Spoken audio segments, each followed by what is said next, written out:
नमस्कार, स्वागत है आप सभी का स्वराज एक्सप्रेस में। आपके साथ मैं हूं संयम जैन। 25 मार्च 2013 को झीरम घाटी में हुए हमले को लेकर एक बार फिर सवाल खड़े हो गए हैं।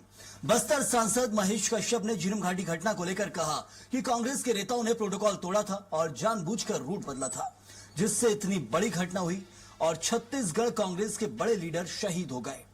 सांसद महेश कश्यप ने सवाल उठाते हुए कहा कि यह प्रोटोकॉल किसने तोड़ा था, किसके कहने पर रूट बदला गया, इसकी जांच होनी चाहिए।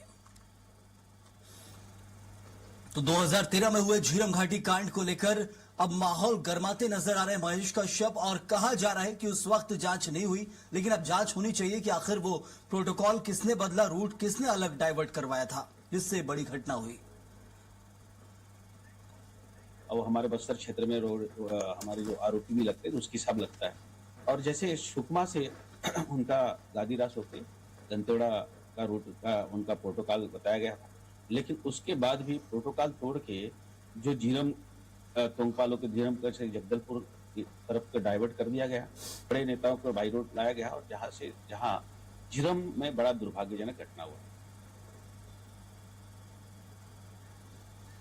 तो घटना दुर्भाग्यजनक है। हर नेता, कार्यकर्ता और देश का व्यक्ति यही बोलता है, खास तौर पर क्योंकि ऐसी घटना जिसमें कई लोगों की जान चली गई। झीरम घाटी कांड में नक्सलियों ने गोलियां बरसाई, कई राउंड फायरिंग की गई और यहां तक कि बहुत कम लोग जिंदा बच पाए थे। जैसे तैसे वहां से कवासी लखमा बचे थे, एक कांग्रेस के बड़े नेता हैं, और उसी घटना को लेकर बीजेपी बार बार सवाल उठाती है कि कांग्रेस के अंतर्कलह का यह नतीजा है कि यहां तक ये घटनाएं घट सकती हैं और नक्सली मिले हुए हैं, ये भी सवाल उठाए जाते हैं। चलिए, इसी बयान को लेकर चर्चा भी करेंगे। हमारे साथ हमारे सहयोगी अनिल राव जुड़े हुए। अनिल, ये जो घटना घटी झीरम कांड की, ये बार बार मामला गर्माता है। जब इसकी बरसियां आती तब तो हम देखते हैं विवाद की स्थिति बन जाती, बीजेपी कांग्रेस के बीच आरोप प्रत्यारोप का दौर चलता है, लेकिन अभी महेश कश्यप का ये बयान कैसे फिर से झीरम घाटी के सुर छेड़े जा रहे हैं? जी बिल्कुल, जो बस्तर सांसद है महेश कश्यप, उन्होंने कल एक बड़ा बयान दिया है और कहा है कि जो झीरम की जो घटना घटी है वो जो घटना है वो प्रोटोकॉल जो है, जो प्रोटोकॉल बनाएगा तो प्रोटोकॉल तोड़ने की वजह से ही ये जो घटना है घटी है। जो कांग्रेस का जो परिवर्तन यात्रा था, जो सुकमा से निकलने वाला था, जो परिवर्तन यात्रा का जो प्रोटोकॉल है वो सुकमा से लेकर गादीरास दंतेवाड़ा तक जाने की बात जो सांसद महेश कश्यप ने कही कि जो परिवर्तन यात्रा है वो सुकमा से गादीरास होते हुए दंतेवाड़ा तक जाना था, जिससे लेकर पुलिस प्रशासन के द्वारा प्रोटोकॉल लगाया गया था, आरोपी लगाए गए थे। लेकिन जो परिवर्तन यात्रा है वो अपनी जो प्रोटोकॉल को तोड़ते हुए वो सुकमा से डायरेक्ट झीरम होते हुए जो परिवर्तन यात्रा वो आई थी, जिसके चलते इतनी बड़ी घटना घटी है। तो कहीं ना कहीं कहा जा सकता है कि सांसद महेश कश्यप का बड़ा बयान है कि प्रोटोकॉल तोड़ने की वजह से इतनी बड़ी जो घटना है घटी और कई लोगों का इसमें शहादत हुई है। तो ये जो घटना है प्रोटोकॉल जो तोड़ने की वजह से घटी है, तो इससे लेकर जांच होनी चाहिए कि आखिर प्रोटोकॉल किसने तोड़ने के लिए कहा और रूट बदलने के लिए किसने कहा, जिसके चलते इतनी बड़ी घटना घटी है। इस पर जांच होना चाहिए, ये सांसद महेश कश्यप ने कहा। बिल्कुल। और अनिल, हमने देखा है इस मामले को लेकर लगातार जो है राजनीति होती है। प्रदेश की एजेंसियों से लेकर केंद्रीय एजेंसियों ने इस मामले में जांच की है। वो जांच रिपोर्ट कई बार कहा जाता है सार्वजनिक नहीं करने दी जा रही है, मुख्यमंत्री लौटा रहे हैं, ऐसे बहुत आरोप अतीत में अब तक लगे हैं।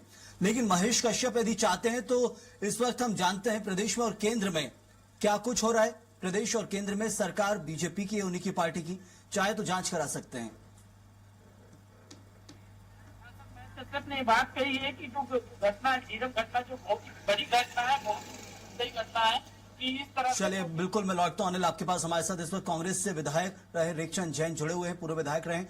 रेखचंद जी, ये जो मामला है बस्तर का, झीरम घाटी कांड की बात की जाती है और अब महेश कश्यप का ये बयान, सबसे पहली प्रतिक्रिया आपकी, क्या कुछ कहेंगे इस मामले को लेकर? जांच की बात कर रहे हैं, कह रहे हैं कि किसने प्रोटोकॉल बदला था उस दौर में, जांच होनी चाहिए। देखिए, इस मामले में मेरा एक ही बात कहना है कि सांसद महोदय को झीरम घटना की पूरी जानकारी बिल्कुल नहीं है। आधी अधूरी जानकारी देकर जनता को भ्रमित करने का काम न करें। मैं सांसद जी से, आपके माध्यम से सांसद जी से पूछना चाहता हूँ कि झीरम की घटना रमन सिंह जी की सरकार में हुई थी और आज भी बस्तर वासी, छत्तीसगढ़ वासी और शहीद परिवार के लोग पूरी न्याय की उम्मीद कर रहे हैं। और एनआईए ने जब जांच की तो आज तक एनआईए के जांच में खुलासा क्यों नहीं हो रहा है? इस तरीके के बयानबाजी कर इस झीरम घटना पर पर्दा ढांकने का जो प्रयास हो रहा है ये बिल्कुल गलत है। और हम तो यही मांग करते हैं कि सरकार को इसका खुलासा करना चाहिए। और भाजपा सरकार में ये घटना घटी है तो इसमें सीधा सीधा सरकार की निष्क्रियता बोलेंगे, इसका परिणाम है कि इतनी बड़ी घटना हुई। रेखचंद जी, लेकिन इस मामले को दबाने की कोशिश कौन कर रहा है? हम देख रहे हैं कि रमन सिंह के कार्यकाल में घटना हुई, जैसे आपने कहा भी और सब जानते हैं, और उसके बाद एनआईए की जांच रिपोर्ट को वापस करना, लौटाना, सार्वजनिक नहीं होना देना, आखिर इसमें समस्या क्या आ रही है? सरकार की तरफ से यदि बात करें तो अब तक साफ नहीं हो पाया है, लेकिन सांसद खुद सत्ताधारी पार्टी से आते हैं, वो कहते हैं जांच हो, विपक्षी दल भी चाहता है जांच हो, फिर रुकावट कौन पैदा कर रहा है? भाजपा की सरकार है, विष्णुदेव साय के मुख्यमंत्री हैं, केंद्र में मोदी की सरकार है, डबल इंजन की सरकार की बात करते हैं, न्याय की बात करते हैं, तो एनआईए की रिपोर्ट को खुलासा करना चाहिए। मैं तो कहता हूं कि भाजपा शासन में घटना हुई है और भाजपा शासन इसमें पर्दा डालने का कोशिश कर रही है। तो बीजेपी सरकार इसे पर्दा डालने की कोशिश कर रही है। क्या इसके पीछे कुछ कारण जो कांग्रेस को लगते हो, क्या कारण हो सकते हैं?